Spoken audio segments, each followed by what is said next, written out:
Nanotechnology, Carbon Nanotubes, by Kalen Moffett-Steinke. Overview.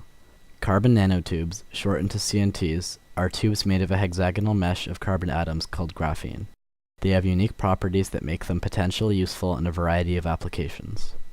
Carbon nanotubes are exceptionally light and strong, making them useful in material science. Carbon nanotubes can be single-walled or be composed of multiple walls of graphene held in place by intermolecular forces. Current and future applications. CNT can be added in bulk to polymers with other materials to change the properties. This technique has been proven to increase strength and toughness by 30% and is widely used today. CNTs can act as scaffolding for bone growth on a cellular level, suggesting that they can be used in biotechnology in the future.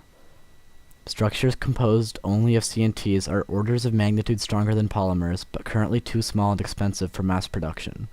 The strength and flexibility of CNTs makes them ideal for use with other nanotechnology, suggesting that as other forms of nanotechnology are developed, we may see CNTs playing a key role.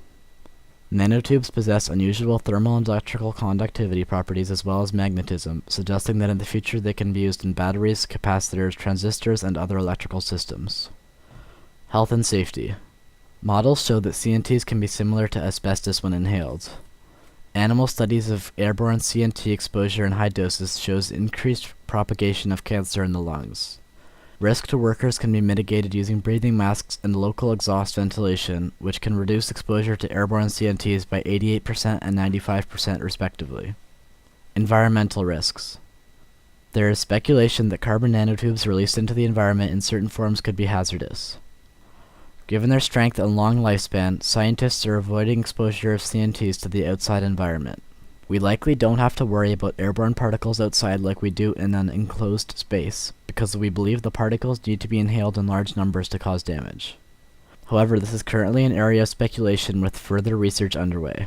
Risk-benefit analysis.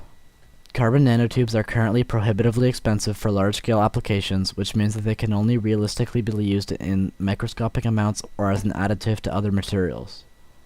Companies manufacturing CNT products must be able to mitigate the health risks to employees.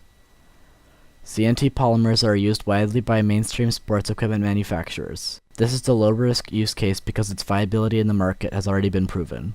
As the technology improves, more and more viable use cases for carbon nanotubes will appear. Regulations.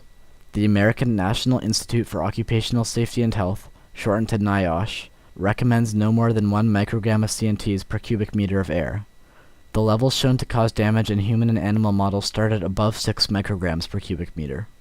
In Canada, any new nanotechnology substance, including nanotubes, undergoes health risk assessments, but there are no regulations about workplace exposure. Future of CNT regulations. In 2012, a study of 6 workplaces found that 2 had exposure levels above NIOSH's recommendation without protective equipment. Analysis of the exhaled breath of workers in these conditions showed oxidative stress markers indicating marginally impaired lung functionality. No long-term studies have yet been done to see if these signs indicate any further damage to exposed workers. Currently, the aforementioned workplace practices are perfectly legal, although not recommended by health and safety authorities.